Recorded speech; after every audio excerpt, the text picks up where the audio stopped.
दोस्तों नमस्कार, मैं हूं प्रजापति ओम प्रकाश कीवे और आप देख रहे हैं दैनिक ध्रुवाणी न्यूज चैनल। आज हम आपको इस वीडियो में कैलाश पर्वत की दिव्य शक्तियों के बारे में रहस्यमयी जानकारियां दे रहे हैं। जानकारियों को समझना है, कैलाश पर्वत के बारे में विशेष जानकारी जानना है तो वीडियो को अंत तक अवश्य देखें। तो दोस्तों, कैलाश पर्वत 6714 मीटर की ऊंचाई पर स्थित है और हिमालय पर्वतमाला के समीपवर्ती पर्वतों से छोटा है, लेकिन इसकी विशेषता इसकी ऊंचाई में नहीं बल्कि इसके रहस्यमय आकार और इसके चारों ओर स्थित पिरामिडों द्वारा उत्पन्न रेडियोधर्मी ऊर्जा में निहित है। इस महान पर्वत के आसपास का क्षेत्र 4 जीवनदायिनी नदियों का स्रोत है। सिंधु, ब्रह्मपुत्र, सतलेज और कर्नाली, जो भारत की पवित्र गंगा की एक प्रमुख सहायक नदी है, यहीं से शुरू होती है। धरती का केंद्र है।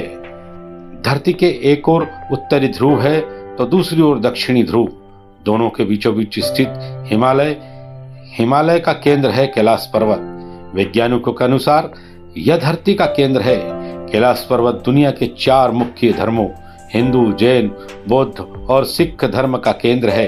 कैलाश पर्वत के अलग अलग नाम एक्सिस मुंडी, ब्रह्मांड का केंद्र, दुनिया की नाभि, विश्व स्तंभ, कांग तिसेया, कांग रिंपोछे, तिब्बती में बर्फ का अनमोल रत्न कहते हैं, मेरू या सुमेरु, स्वास्तिक पर्वत, माउंट अष्टपद माउंट, कांगरीन बोंगे चीनी नाम है। ये सभी नाम दुनिया के सबसे पवित्र रहस्यमय पर्वत कैलाश के हैं।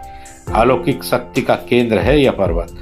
यह एक ऐसा भी केंद्र है जिसे एक्सिस मुंडी कहा जाता है। एक्सिस मुंडी अर्थात दुनिया की नाभि या आकाशीय ध्रुव और भौगोलिक ध्रुव का केंद्र। यह आकाश और पृथ्वी के बीच संबंध का एक बिंदु है जहां 10 दिशाएं मिल जाती है। रसिया के वैज्ञानिकों के अनुसार एक्सिस मुंडी वह स्थान है जहां अलौकिक शक्ति का प्रवाह होता है और आप उन शक्तियों के साथ संपर्क कर सकते हैं। पिरामिड नुमा क्यों है यह पर्वत? कैलाश पर्वत एक विशालकाय पिरामिड है जो 100 छोटे पिरामिडों का केंद्र है। कैलाश पर्वत की संरचना कंपास के 4 दिक् बिंदुओं के समान है और एकांत स्थान पर स्थित है जहां कोई भी बड़ा पर्वत नहीं है। यहीं से क्यों सभी नदियों का उद्गम होता है यह भी जान लें। इस पर्वत की कैलाश पर 4 दिशाओं से 4 नदियों का उद्गम हुआ है। ब्रह्मपुत्र, सिंधु, सतलज, कर्नाली। इन नदियों में से ही गंगा, सरस्वती सहित चीन की अन्य नदियां भी निकलती है। कैलाश की चारों दिशाओं में विभिन्न जानवरों के मुख है जिसमें से नदियों का उद्गम होता है। पूर्व में अश्वमुख है, पश्चिम में हाथी का मुख है, उत्तर में सिंह का मुख है, दक्षिण में मोर का मुख है। मानसरोवर झील। कैलाश पर्वत पर जाने वाले सभी बिंदु मानसरोवर झील, संस्कृत में मानस बराबर मन, ब्रह्मा निर्माता और सरोवर बराबर झील में डुबकी लगाते हैं। वे कैलाश पर्वत के पास राक्षस ताल से बचते हैं जहां स्नान करना निषिद्ध है। ऐसा कहा जाता है कि रावण ने इस झील में स्नान किया था और अब कोई भी स्नान नहीं करता है, क्योंकि जो भी राक्षस ताल के पानी में स्नान करता है वे विकृत हो जाते हैं या राक्षस बन जाते हैं। शिखर पर कोई नहीं चढ़ सकता। कैलाश पर्वत पर चढ़ना निषिद्ध है, परंतु 11वीं सदी में एक तिब्बती बौद्ध योगी मिला रेपा ने इस पर चढ़ाई की थी। रसिया के वैज्ञानिकों की यह रिपोर्ट यूएन स्पेशियल मैगजीन के 2004 के जनवरी अंक में प्रकाशित हुई थी। हालांकि मिला रेपा ने इस बारे में कभी कुछ नहीं कहा, इसलिए यह भी एक रहस्य है। कैलाश पर्वत की चढ़ाई करने वालों के साथ क्या हुआ यह भी जाने। जिन्होंने भी कैलाश पर्वत की चढ़ाई करने की कोशिश की, उन्होंने अपने नाखूनों और बालों के अचानक अस्पष्टीकृत विकास का अनुभव किया है। कैलाश पर्वत पर 12 घंटे की अवधि में नाखूनों और बालों की वृद्धि दर दुनिया के अन्य हिस्सों में 2 से 3 सप्ताह के दौरान विकास दर के समान है।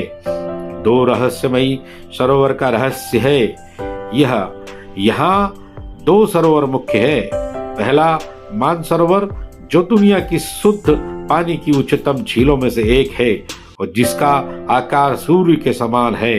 दूसरा राक्षस नामक झील जो दुनिया की खारे पानी की उच्चतम झीलों में से एक है और जिसका आकार चंद्र के समान है। ये दोनों झीलें सौर और चंद्र बल को प्रदर्शित करती है, जिसका संबंध सकारात्मक नकारात्मक ऊर्जा से है। जब दक्षिण से देखते हैं तो एक स्वास्तिक चिन्ह वास्तव में देखा जा सकता है।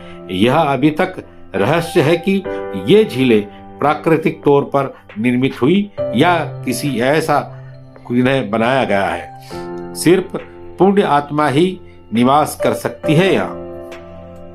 यहाँ पुण्य आत्मा ही रह सकती है। कैलाश पर्वत और उसके आसपास के वातावरण पर अध्ययन कर चुके एशिया के वैज्ञानिकों ने जब तिब्बत के मंदिरों में धर्मगुरुओं से मुलाकात की तो उन्होंने बताया कि कैलाश पर्वत के चारों ओर एक अलौकिक शक्ति का प्रवाह है, जिसमें तपस्वी आज भी आध्यात्मिक गुरुओं के साथ टेलीपैथिक संपर्क करते हैं। डमरू और ओम की आवाज। यदि आप कैलाश पर्वत या मानसरोवर झील के क्षेत्र में जाएंगे तो आपको निरंतर एक आवाज सुनाई देगी, जैसे कि कहीं आसपास में एरोप्लेन उड़ रहा हो। लेकिन ध्यान से सुनने पर यह आवाज डमरू या ओम की ध्वनि जैसी होती है। आसमान में लाइट का चमकना भी देखा जाता है। कई बार कैलाश पर्वत पर 7 तरह की लाइटें आसमान में चमकती हुई देखी गई है। नासा के वैज्ञानिकों का ऐसा मानना है कि हो सकता है कि ऐसा यहाँ के चुंबकीय बल के कारण होता हो। यहाँ का चुंबकीय बल आसमान से मिलकर कई बार इस तरह की चीजों का निर्माण करता है। अलग अलग धर्म के लोगों के लिए कैलाश पर्वत है पूजनीय। तिब्बती बौद्धों के लिए कैलाश तांत्रिक ध्यान देवता डेमचोक का निवास स्थान है। हिंदू कैलाश को महान भगवान शिव के सिंहासन के रूप में देखते हैं, जो उनके सबसे महत्वपूर्ण देवताओं में से एक है। जैन कैलाश को उस स्थान के रूप में पूजते हैं जहां उनके पहले पैगंबर को ज्ञान प्राप्त हुआ था। दुनिया भर से बौद्ध, हिंदू और जैन तीर्थयात्री इस पवित्र पर्वत की परिक्रमा करने जाते हैं। तो दोस्तों, यह थी कैलाश पर्वत के बारे में कुछ खास रहस्यमय जानकारी। अब इस वीडियो में इतना ही। अब आपके दोस्त प्रजापति ओम प्रकाश कीवे को दीजिए आज्ञा।